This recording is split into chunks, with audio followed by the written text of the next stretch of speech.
2024년 9월 22일서부터 28일까지 송도에서 로잔 제4차 대회가 열립니다. 이것이 어떤 의미를 지니고 이 세상에서 어떤 운동으로 전개되어야 할지 같이 생각하기 위해서 우리 4명의 복음주의 신학자들이 오늘 모였습니다.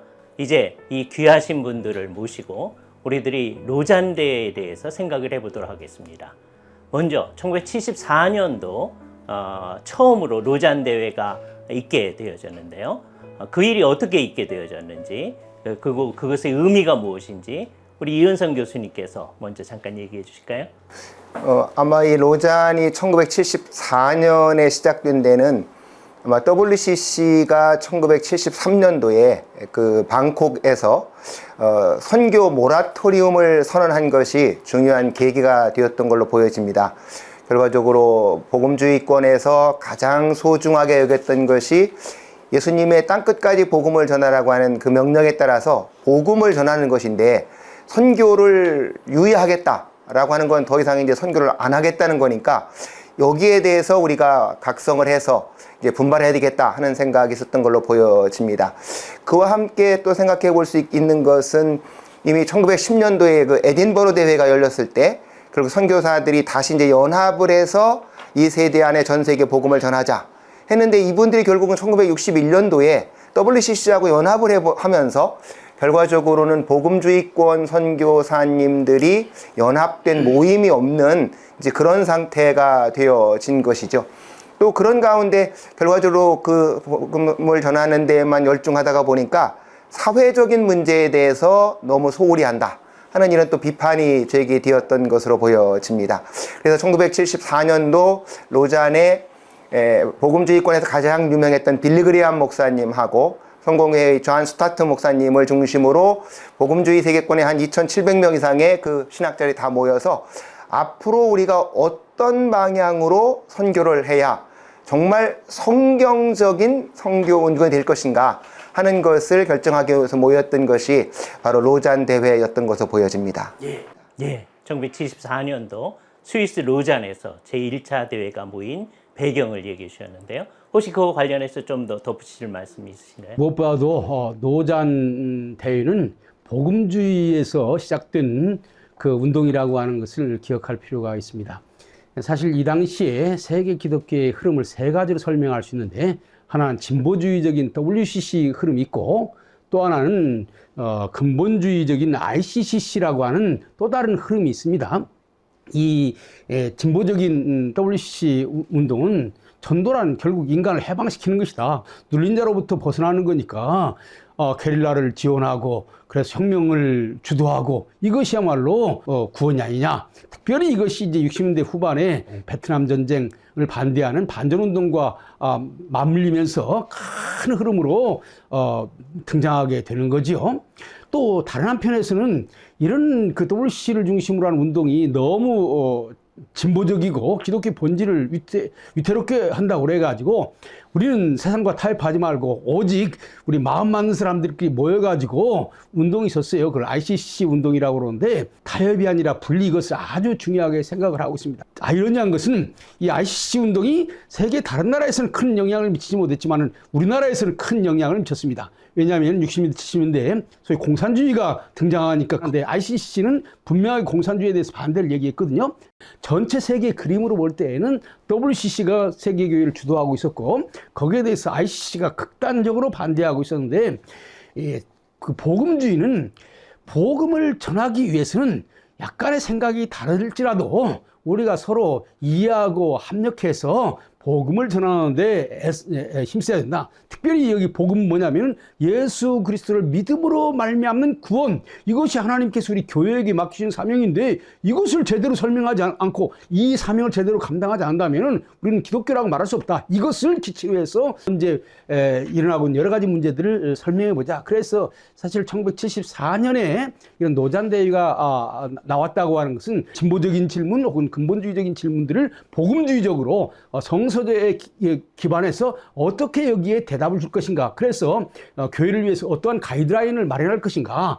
중심되는 인물이 역시 빌리 그레임이었고, 빌리 그레임은 이제 제2차 세계대전 이후에 기독교의 복음을 온 세계에 전해야 된다고 하는 사명으로 출발한 사람이고, 이것이 이제 70년대 들어와서 흔들리게 되니까 이것을 좀 재정립해야 되겠다고 생각을 했고, 그러나 빌리그레임이 부흥사지 신학자가 아니기 때문에 신학을 공부한 잔 스토트를 초청해서 그런 모임을 만드는 것이죠. 이런 점에서 74년에 만들어진 로잔 운동은 복음주의적인 시각으로 그 전도 혹은 뭐 사회 또 혹은 기독교 근본적인 진리 여러 가지를 재정립한 중요한 사건이다. 그걸 통해서 많은 복음주의 기독교인들은 우리가 나가야 될 방향이 이거구나라고 하는 것을 정립했다고 생각합니다. 네, 복음주의자들이 1974년도에 모여서 이 일을 시작했는데 1974년의 의미, 박윤규 교수님 한번 말씀해 주시죠. 1974년 7월에 로잔 대회가 있었거든요. 근데 로잔 대회에 참석한 사람들이 한경직 목사님, 김준곤 목사님, 또 조정남 학장님, 그리고 조동진 목사님, 이분들이 돌아와서 바로 1974년 8월에 엑스플로 74가 한국에서 열립니다. 그러니까 한국의 역사상 그리고 인류 역사상 가장 많이 모인 전도 집회가 한국에서 열리게 되고, 그리고 이를 기점으로 해서 1977년 민족복음화 대성회, 1980년 세계복음화 대성회, 그리고 1984년 한국선교 100주년 대회까지 이어집니다. 그러면서 로잔 세계복음화 대회를 기점으로 해서 한국의 대중전도 운동 시대가 열고 민족복음화 운동의 시대가 열리면서 한국의 놀라운 성장이 진행되는 것입니다. 그런 면에서 1974년 7월에 로잔 1차 대회는 한국과 깊은 연관성이 있습니다. 그리고 사실은 1974년뿐만 아니라 거슬러 올라가면 1966년에 베를린 선언이 있었습니다. 이게 베를린 선언도 상당히 빌리그레함이 중요한 역할을 했는데, 이때 참석한 사람 중에 한경직 목사님, 또 김준곤 목사님, 그리고 조정남 교수님, 그리고 조동진, 이런 분들이 돌아와서 특히 한경직 목사님의 경우에는 물고기 선교라고 하는 것을 그 아이디어, 전략을 배워와서 한국에 적용해가지고 학원 선교, 군복음화, 그리고 또 산업 선교, 이런 것들을 통해서 한국의 복음 전도의 획기적인 전환점을 이룬 전기라고 할 수 있습니다. 그런 면에서 1974년 로잔 세계복음화 대회는 한국 교회의 성장의 기폭제가 됐고, 또 한국 교회에 있어서 상당히 중요한 전환점이 되었다고 할 수 있습니다. 그 당시 주도했던 빌리그레함이 55살이었다고 그러고요. 존 스토트가 53살이었다고 하거든요. 그러니까 로잔 운동은 처음부터 굉장히 젊은 운동이었다. 그 생각을 해야 됩니다. 지금 오늘 대담하시는 분들은 다 65세 넘으신 분들 많은데 사실은 이게 젊은이들의 운동으로 시작되어졌다. 자, 지금 제일 중요한 게 WCC 운동하고 로잔 운동이 현격하게 대조를 이루는데, 그 대조를 분명히 하는 것이 필요하리라고 생각합니다. 우리 박명수 교수님께서 먼저 WCC적인 운동의 방향하고 대조해서 로잔 운동의 방향이 어떤 것인지 말씀해 주시죠. 근본적으로 이제 구원이 무엇이냐라고 하는 점입니다. WCC는 구원이라고 하는 것은 결국 인간의 해방이다, 이렇게 생각을 했어요. 그래서 그것도 특별히 정치적인 해방을 많이 강조했다고요.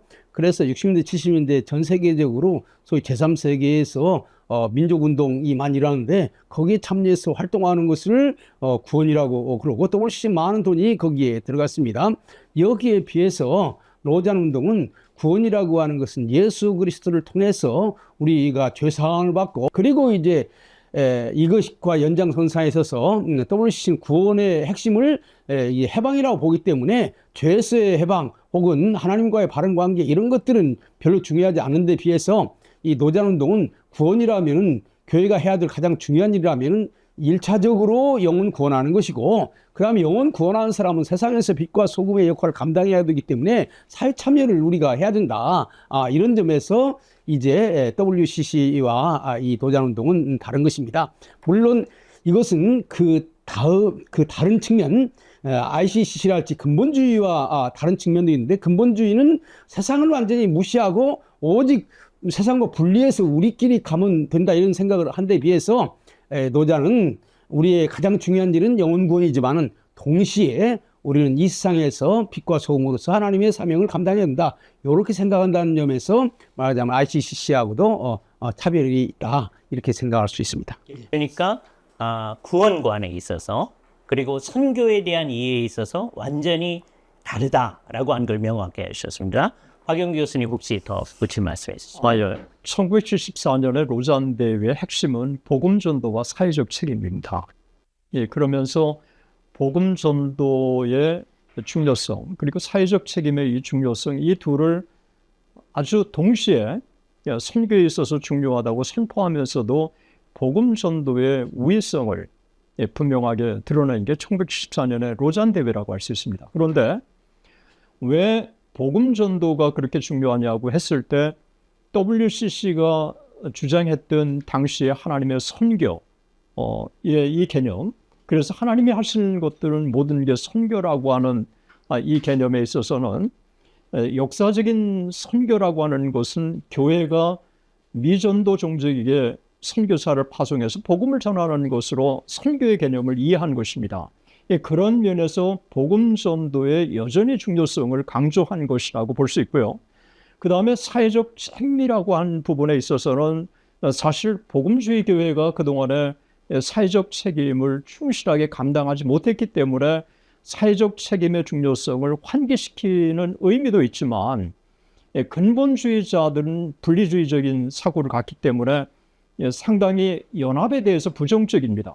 그리고 반사회적이고 반문화적인 성향이 있습니다. 그래서 이 근본주의, 분리주의 쪽을 향해서는 사회적 책임의 중요성을 환기시켰다고 하는 면에서는 이중적인 의미가 있는 것입니다. 그런데 우리가 역사를 거슬러 올라간다면 우리가 1974년 로잔 대회가 태동되는 역사적인 배경을 우리가 조금 더 고려할 필요가 있습니다. 왜냐하면 1948년에 WCC가 결정됐을 때는 1910년에 에딘버러 선교대회의 전통을 계승한다라고 하는 분명한 기치를 내걸었습니다. 그런데 1948년이라고 하는 그 시대의 정황은 2차 대전 이후였습니다.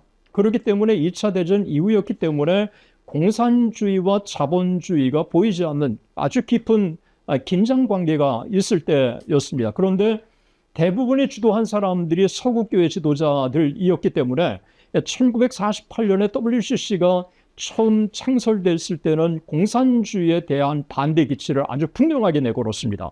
그리고 러시아 종교에 대해서도 가입되는 것에 대해서 굉장히 부정적이었습니다. 이런 부분은 1954년 제2차 에반스톤 WCC 대회에서도 그 기조를 이어져 왔던 것입니다.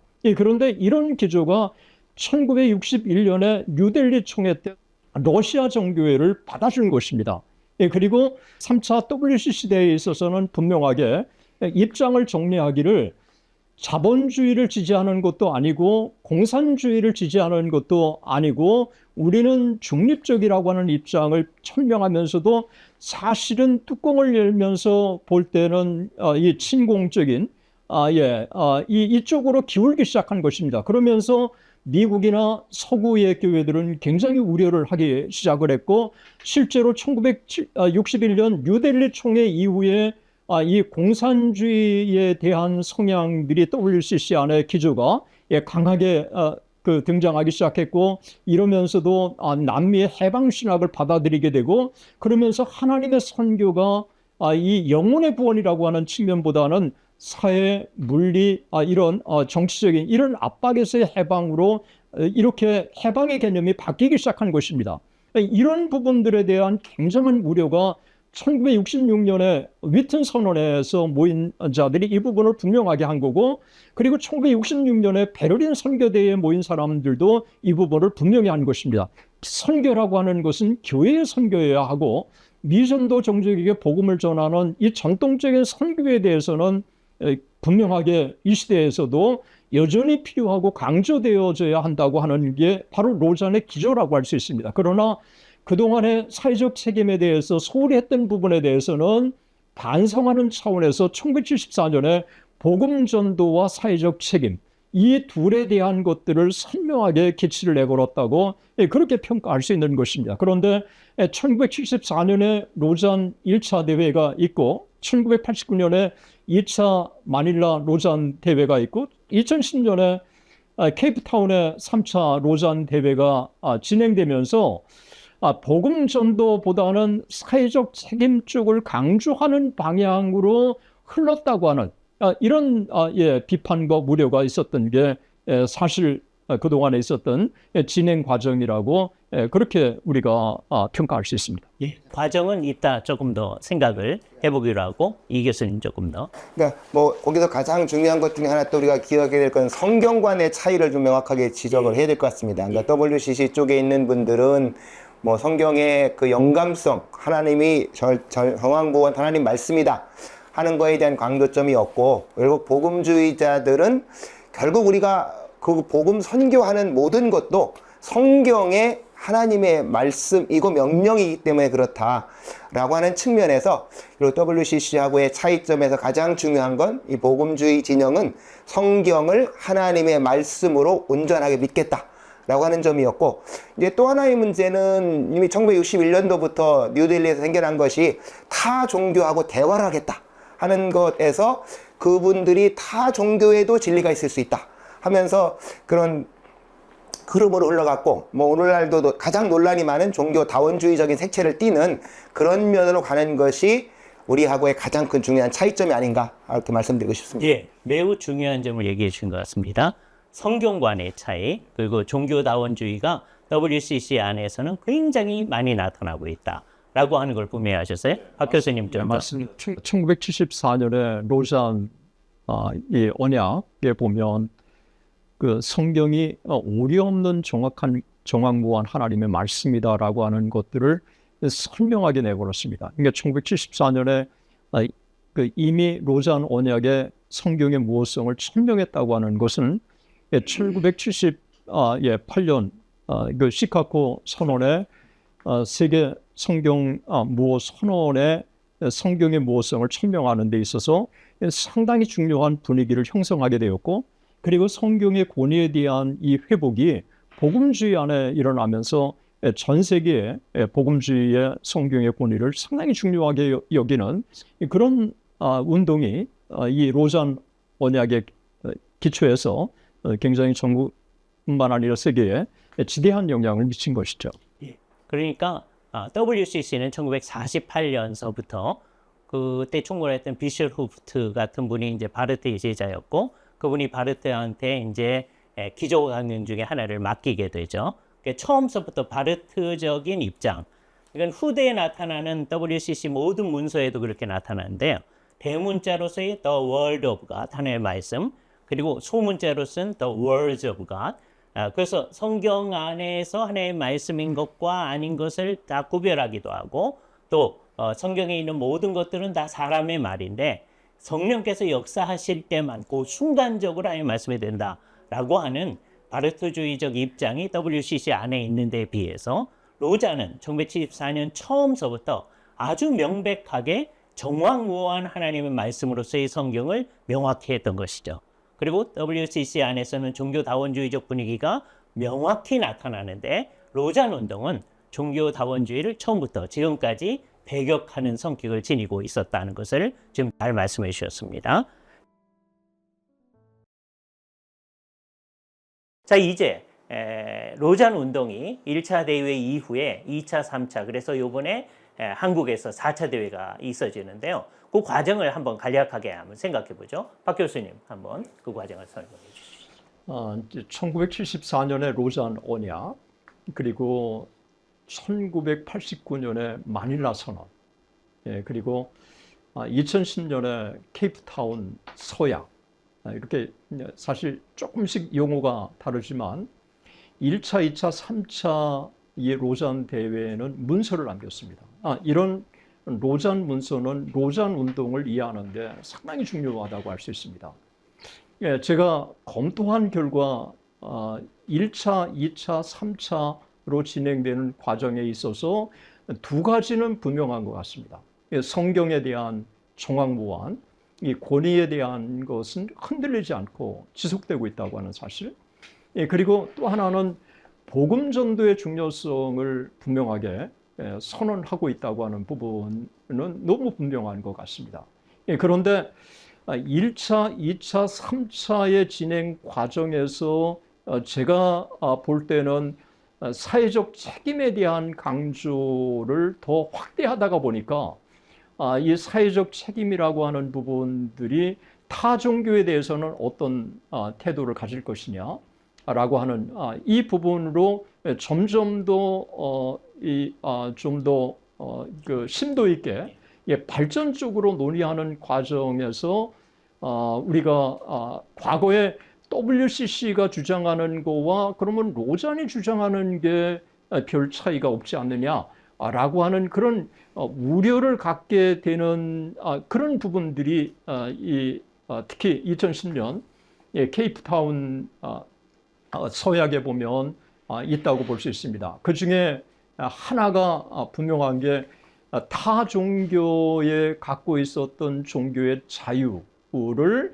기독교인들도 동의해주고 적극적으로 옹호해줘야 한다라고 하는 부분에 우리가 타 종교에 대한 진리 문제에 대해서 기독교인들도 그들의 종교의 자유를 옹호해줘야 한다고 하는 이 부분에 대해서 사실 어떻게 보면 진정한 종교의 자유라고 할 수 있지만 그것이 마치 타 종교의 진리에 대해서도 동의해 주는 것처럼 그렇게 비판적인 사람들에게는 읽혀질 수 있다고 하는 부분을 제가 말씀을 좀 드리기를 원합니다. 그러나 로잔 1차, 2차, 3차의 분명한 기조는 종교 다원주의에 대해서는 비판적이고 그 다음에 동시에 기독교의 유일성, 그리스도의 유일성은 일관되게 유지해왔다고 하는 것은 분명하다고 할 수 있습니다. 그러니까 그런 면에서 4차 로잔 대회에 기대하는 것은 그리스도의 유일성을 다시 분명하게 천명해 주기를 기대하는 마음이 또 있고 성경의 권위에 대해서 여전히 변함없이 로잔이 천명했던 정황무한 하나님의 말씀이라고 하는 이 부분을 분명하게 천명해 줄 것으로 그렇게 기대를 하고 있습니다. 또 하나는 2010년 케이프타운의 이 부분을 보면 오늘날 굉장히 우려가 되고 있는 부분 중에 하나가 사실 동성애 문제라고 저는 생각해요. 사실 동성애 문제가 저는 최근에 좀 문서를 통해서 확인하기를 원했고 세계의 흐름들이 이 동성애 방향으로 흐르고 있는 이 상황에 정말 이 로잔이라고 하는 세계 복음주의 운동이 이 부분에 대해서 이 성경적인 이 가정이 뭔지, 성경적인 결혼이 뭔지를 분명하게 해주는 게 앞으로 전 세계에 참 이 복음주의 운동에 지대한 영향을 미칠 거라고 생각합니다. 만약에 지금보다 더 시간이 흐른다면은 이 논의 자체가 사실은 불가능할 거라고 여겨지는데 그런 면에서 2024년 인천에서 열리는 제4차 로잔 대회에 있어서는 이 부분을 분명하게 천명해 주기를 기대하는 마음이 있습니다. 그러니까 다만 저는 긍정적인 것은 참 이 부분에 대해서 한국의 로잔 위원회 위원들 또 지도자들이 이 부분에 대해서 동시에 같은 마음을 갖고 있다고 하는 이 부분을 저는 긍정적으로 그렇게 평가를 하고 있습니다. 네, 지난 50년 동안의 역사를 또 돌아보면서 말씀을 해주시죠. 우리 박 교수님 말씀 들으면서 생각이 나는 것은 WCC도 원래 복음주의적인 입장에서 원래 1910년 에딘버러 전도대회 할 때 복음주의 입장에서 출발했는데 점점 가면서 세속화되고 말하자면 복음적인 확신이 결여되는 그런 쪽으로 발전을 했어요. 그런데 많은 한국의 보수적인 복음주의적인 사람들이 염려하는 것은 노잔도 그렇게 점점 변화되어지면 어떡하나 여기에 대한 염려가 있는 것은 사실입니다. 이런 점에서 한국에서 노잔 대회가 열렸다고 하는 것은 오히려 하나님께서 한국 노잔 대회를 통해서 정말로 복음주의적 입장을 다시 재천명하고 성서로 다시 돌아가는 그러한 귀한 기회가 되기를 바라는 마음으로 저희들이 여기에 앉아 있는 겁니다. 그런데 제가 볼 때는요, 시각을 좀 바꿔야 될 거라고 생각을 합니다. 아까 우리 박 교수님 말씀하시기를 케이프타운 대회에서 다른 종교의 자유를 존중해야 된다 이렇게 했다고 그러는데, 사실에 있어서는요, 기독교 세계에서는 어떤 종교든지 얘기할 수 있습니다. 우리나라에서 어떤 종교든지 얘기할 수 있고, 미국에서든지 어떤 종교든지 얘기할 수 있고, 유럽에서도 어떤 종교든지 얘기할 수 있습니다. 오히려 종교의 자유를 억압하고 자기들이 믿는 것만 믿어야 된다고 주장하는 것이 공산주의고, 그 다음에 동남아의 불교 국가고, 그 다음에 인도도 마찬가지예요. 그러니까 지금 많은 기독교 학자들까지도 세상에서 기독교를 공격하는데 같이 동참을 해가지고 현실적인 역사를 보는 것이 아니라 머릿속에 세뇌된 역사를 가지고 보는 거예요. 어떤 면에서 본다면은 우리 인간은 누구나 다 자기가 믿는 것을 선택할 수 있는 자유가 있다. 그러면 어떤 면에서 보면은 이런 자유는 하나님이 천부적으로 주신 자유이기 때문에 공산권에도 이 자유가 필요하고, 불교권에도 이 자유가 필요하고, 이슬람권에도 이 자유가 필요하다. 이렇게 얘기해야 될 터인데, 이런 얘기는 빠지고 오히려 기독교만 다른 종교의 자유를 주장해야 된다, 이렇게 생각을 하고 있다고. 이 사실과 다른 얘기를 지금 하고 있는 거예요. 이런 점에서는요, 이런 대회를 이끌어가는 사람들이 역사 현실을 정확하게 보고 정확하게 판단하고 얘기를 해야 되는 것이 아닌가, 이런 생각을 합니다. 이런 측면에서 때때로는 우리가 세상 사람들이 듣기 좋아하는 얘기, 세상 사람들은요, 기독교 비판하면 좋아합니다. 왜냐면 저 사람 양심적인 사람들 좋아합니다. 그런데 하나님 말씀이 절대적이다, 이런 얘기는 별로 좋아하지 않아요. 이런 측면에서 우리가 정말 하나님 말씀의 근거에서 때때로는 세상에 듣기 싫은 얘기도 당당하게 할 수 있는 그런 얘기가 그런 것이 돼야 되고, 또 한 가지 더 얘기를 한다면요, 지금 전 세계, 우리 기독교를 포함해서 전 세계는요, 오히려 기독교가 서구 제국주의와 함께 출발했기 때문에 온 세계에 잘못된 일을 많이 했다, 이렇게 생각을 하고 이제는 우리가 회개해야 될 때다, 이런 생각을 하고 있는 거예요. 그러나 이건 사실과 다릅니다.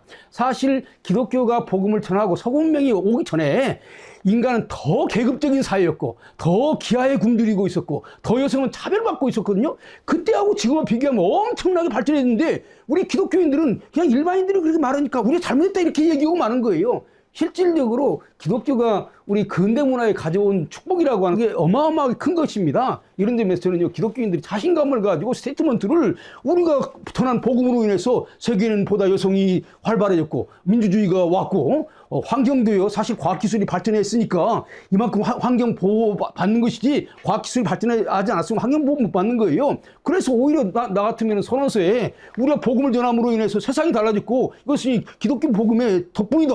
앞으로 이런 복음을 받아들이지 못한 세계도 이런 복음에 참여해서 같이 복된 세상에 살기를 원한다, 이렇게 해야 되는데, 자꾸 수세적에 몰려가지고 우리가 뭐 잘못한 거 있으면 회개해야 된다, 이런 식으로 나가니까 우리 세상 사람들은 우리의 얘기에 대해서 별로 귀를 기울이지 않는 것 같습니다.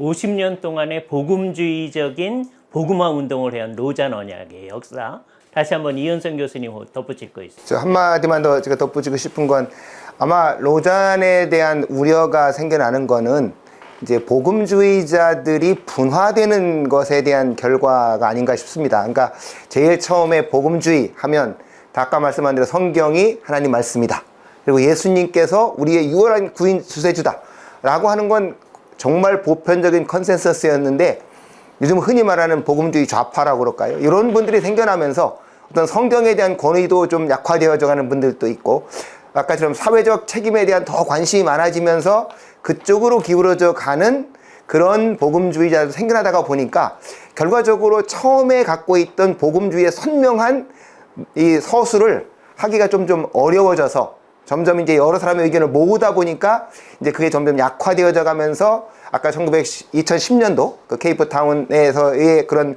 서술이 문제가 있다 느끼는 분도 생겨나게 된 것이 배경이 아닌가.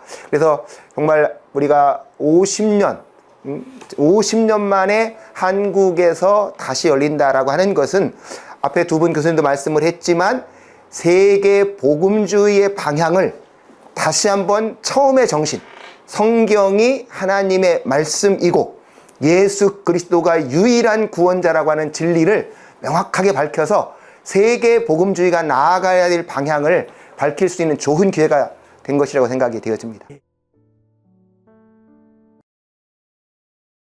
그러면 이 50년 역사를 토대로 해서 지금 2024년 9월 달에 송도에서 열리는 제4차 로잔 대회에 바라는 바, 또 기대하는 바 어떤 게 있을까요? 박영 교수님. 제가 볼 때 1차, 2차, 3차의 로잔 사실 대회나 운동은 전 세계의 복음주의 운동 그리고 세계 복음화에 지대한 공헌을 했습니다. 그러니까 이 부분에 대해서는 수많은 문서들이 나와 있고 또 역사가들이 그렇게 평가하고 있고 그리고 또 실제적으로 한국은 이 로잔 운동의 최고의 제가 볼 때 수혜자라고 생각합니다. 아마 한국 교회만큼 로잔 운동의 이 수혜의 혜택을 받은 교회가 없다고 생각합니다.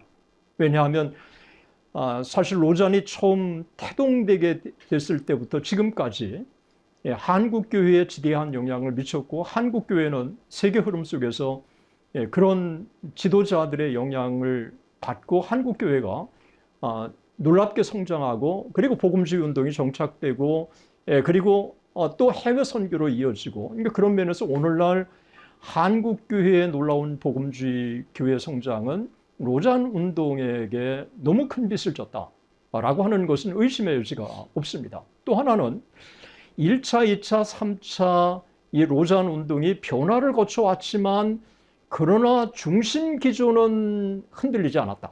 성경이 정황무한 하나님의 말씀이라고 하는 것을 계속해서 반복적으로 천명했고 그리고 또 그리스도의 유일성을 반복적으로 또 천명했고 그러나 사회적 책임이라고 하는 이 중요성이 다원화된 사회 여기에서 좀 더 세부적으로 좀 발전돼 나간 것은 분명하지만 그러나 전반적인 기조는 흔들리지 않았다고 생각합니다. 그런데 제가 이제 4차 이 한국에서 로잔 대회가 열리는 부분은 정말 저는 개인적으로 하나님께 감사하고 있습니다. 왜냐하면 1974년에 로잔 대회가 한국 대중전도운동과 복음전도운동에 너무 중요한 기폭제가 됐고 또 전환점을 제공한 이 한국교회. 그러니까 로잔 이 운동의 최고의 수혜자인 한국교회가 50년 맞는 이 역사적인 시점에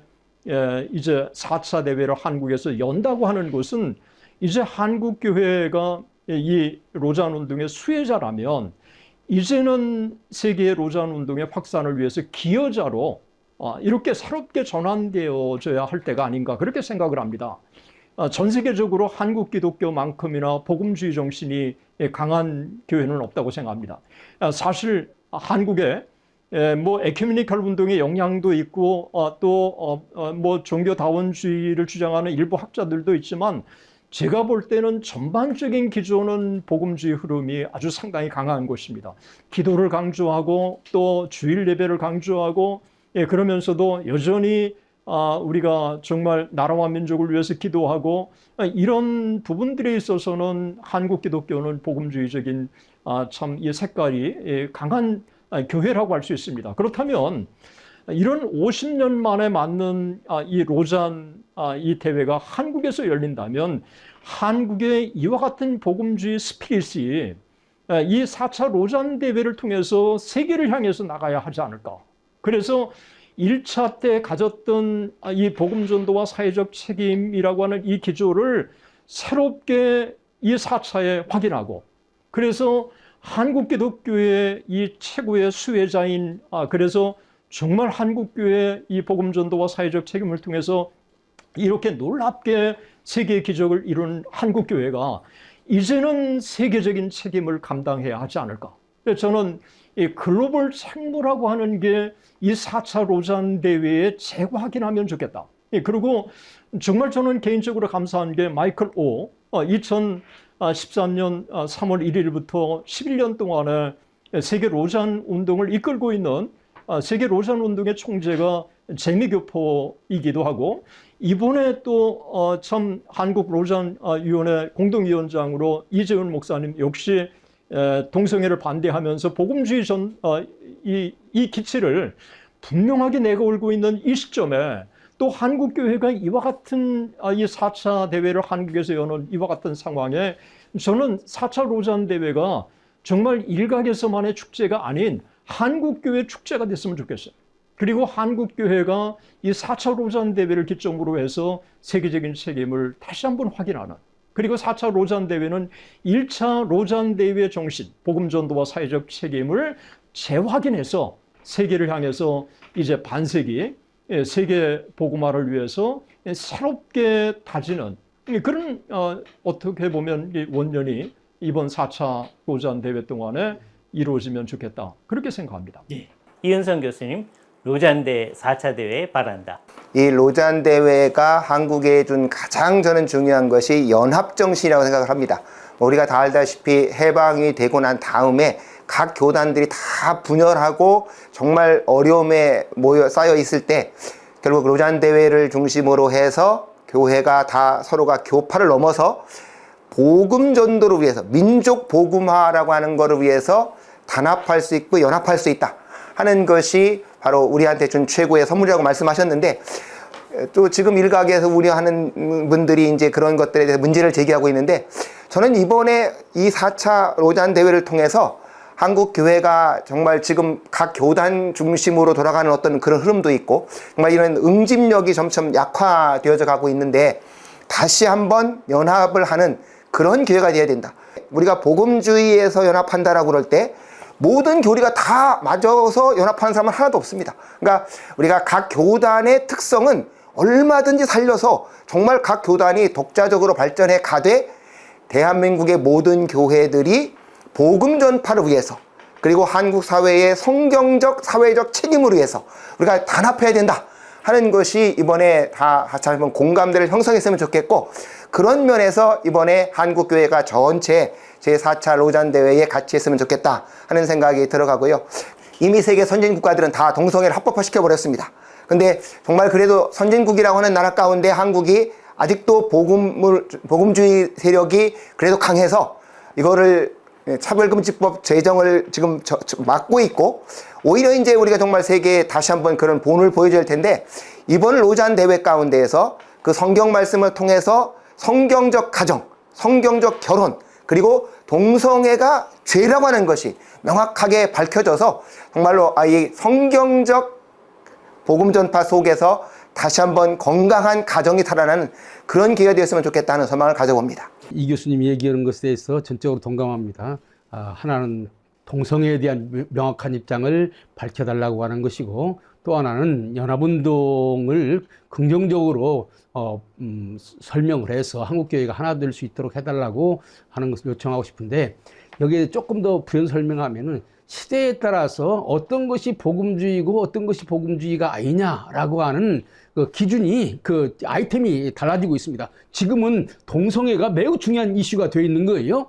그래서 지금 세계가 동성애를 반대하는 성경적 신앙을 지킬 수 있을 것인가, 여기에 온 사람들이 관심이 쏠려 있어요. 이런 점에서 노잔이 복음주의 입장에 서 있다면은 동성애는 비성경적이고 이것은 복음주의적 입장에서 받아들일 수 없다고 하는 것을 분명하게 선포하는 것이 이 복음주의 대회로서 노잔이 해야 될 입장이다, 이런 생각을 하고요. 노잔이 과연 복음주의적인 연합운동이라면은, 복음주의는 기독교의 근본적인 복음, 예수 그리스도의 유일성, 성서의 무호성, 전도의 긴박성, 이것을 인정하면은 다른 것들은 서로 용납하는 전통 안에 복음주의가 있는 것입니다. 그래서 이벤젤리칼 칼빈이즘이 있는 것이고, 이벤젤리칼 웨슬리안이즘이 있는 것이고, 이벤젤리칼이라고 하는 대에는 성서의 절대성, 그리스도의 유일성, 전도의 긴급성이 들어있고, 각각 전통에서는 교회 제도 다를 수 있어요. 또 정치 제도 다를 수 있어요. 또 그다음에 구체적인 상황에서 약간 다를 수 있어요. 이런 것들을 포용하는 것으로서의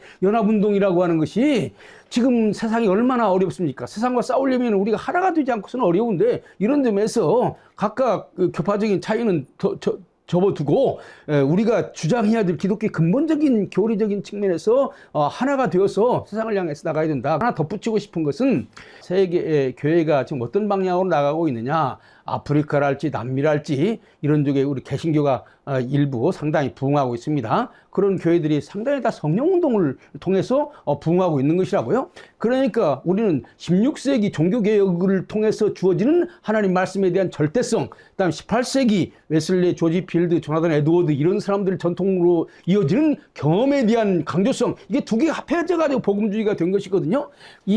그 경험적인 측면, 성령적인 측면을 어느 정도까지 우리가 수용할 수 있고 어느 정도를 벗어나면은 기독교 전통에서 어긋나는 것이다. 가령 예를 들면 신사도 같이 사도적인 계시가 다시 지금 오늘날 반복될 수 있다면 이건 비성경적인 거예요. 그러나 사도행전에 나타나 있는 다양한 은사들이 나타나서 교회를 힘있게 만들고 부흥하게 만든다면은 이것은 우리가 찬성해야 될 것입니다. 이런 측면에서 이 노잔 운동이 이 성령 운동에 대해서 뭔가 분명한 가이드라인을 제시해서 쓸데없는 논쟁, 그러니까 성령의 역사를 말하자면 질식시키는, 그래서 그 유명한 그 칼빈주의 학자 마르틴 로이 존스가 교회에는 두 가지 큰 위험이 있다고 얘기했습니다. 첫 번째는 신비주의로 나갈 위험성이 있고, 두 번째는 형식주의로 나갈 위험성이 있다고 그랬어요. 신비주의로 나가는 거 잘못입니다. 왜냐하면 성경을 뛰어넘어서 자기 주장을 하기 때문에 분명히 경계해야 됩니다. 그런데 사실은요, 대부분의 교회들은 그 신비주의로 나가지 못해. 신비주의 아무나 하는 거 아닙니다. 열심히 써야 하는 거예요. 그런데 보통 교회들이 가만히 있으면 형식주의로 나갑니다. 그래서 이 형식주의적인 교회를 다이나믹하게 만들려면 성령의 역사가 없으면 안 돼요. 그래서 지금 감사하게 생각하는 것은 이번에 노잔 대회를 이끌고 있는 교회들이 다 성령 운동을 열심히 하고 말씀과 더불어서 성령을 사모하는 교회들이 이걸 이끌어가고 있다고요. 그런 측면에서 이번 노잔 대회에서 성령 운동에 대한 바른 가이드라인을 제시하고 한국교회가 여기에 순종해서, 그나저나 지금 한국교회가 힘든 상황 가운데 있는데 한국교회가 말씀 플러스 성령의 은혜에 충만해가지고 다시 한번 교회를 일으키는 하나의 그런 기폭제가 됐으면 좋겠다. 이런 것이 노잔 운동에 바라는 소망입니다. 네, 혹시 더 마지막 말씀? 예. 그 로잔 4차와 관련돼서 제가 두 가지를 좀 더 부언하고 싶습니다. 사실 복음 전도와 사회적 책임은 아무리 인간이 노력한다고 할지라도 한계가 있을 수밖에 없습니다.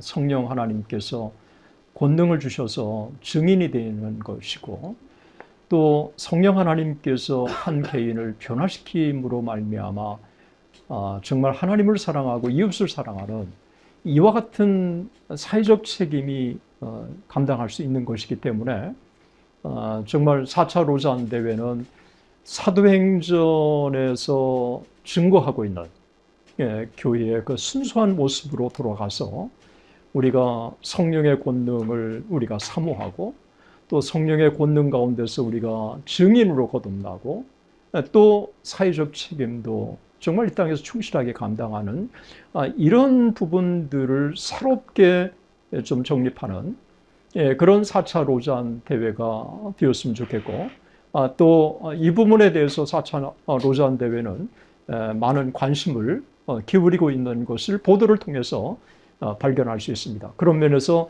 4차 로잔 대회가 마치 1차 로잔 대회가 한국교회 부흥의 기폭제가 된 것처럼 침체된 한국교회, 다시 4차 로잔 대회가 다시 한국교회를 잠에서 깨우고 부흥하는 그런 계기가 되었으면 좋겠다는 것입니다. 그리고 또 하나는 사실 로잔이 계속해서 강조해온 것을 보니까 총체적 복음이더라고요. 복음의 순수성, 복음 전파, 복음에 대해 사회적 책임이라고 하는 이 세 가지가 따로따로 노는 게 아니라 이 세 가지가 사실 통합되어져 가는 게 총체적 복음의 생명인데, 그런 면에서 4차 로잔 대회가 이런 총체적 복음의 온전한 또 강조와 회복을 통해서, 또 선언을 통해서 세계교회가 새롭게 갱신하고, 또 어떻게 보면 그 잠에서 일어나서 선교적 사명을 새롭게 감당하는 그런 계기가 되었으면 좋겠습니다. 혹시 박 교수님도 마지막 말씀? 예, 금방 우리 세 분 교수님들이 노잔 운동에 바란다라고 하는 것을 노잔 지도자들이랄지 또 세계에서 온 지도자들한테 좀 잘 전해서 노잔 4차 커버넌트에 반영이 됐으면 좋겠어요. 그래서 저는 한국에 지금까지 많은 국제대회가 한국에서 오는데 한국교회가 우리가 잘 호스트해서 잘 대접하고 한국교회 성장에 대해서 감격하고 돌아갔다. 여기서 더 나가서 이 커버넌트 노잔 문서 가운데 이런 한국교회가 성장하면서 지금 경험했던 것, 지금 한국교회가 염려하고 있는 것들이 세계교회에 잘 전달돼서 세계교회와 더불어서 한국교회가 기여하는 그런 대회가 되기를 간절히 바랍니다. 네. 74년도 시작했던 이 로잔 운동, 그 일이 시작될 때 여기 있는 분들이 다 학생들이었습니다. 세월이 지나서 이제 교수로서 은퇴한 상황에서 이 얘기를 합니다. 이 상황 속에 한국에서 열리는 4차 로잔 대회가 정말 처음에 74년도에 있었던 그 정신을 잘 드러낼 수 있었으면 합니다. 1차 대회의 결과로 나온 것을 우리가 로잔 언약, 로잔 커버넌트라고 하죠.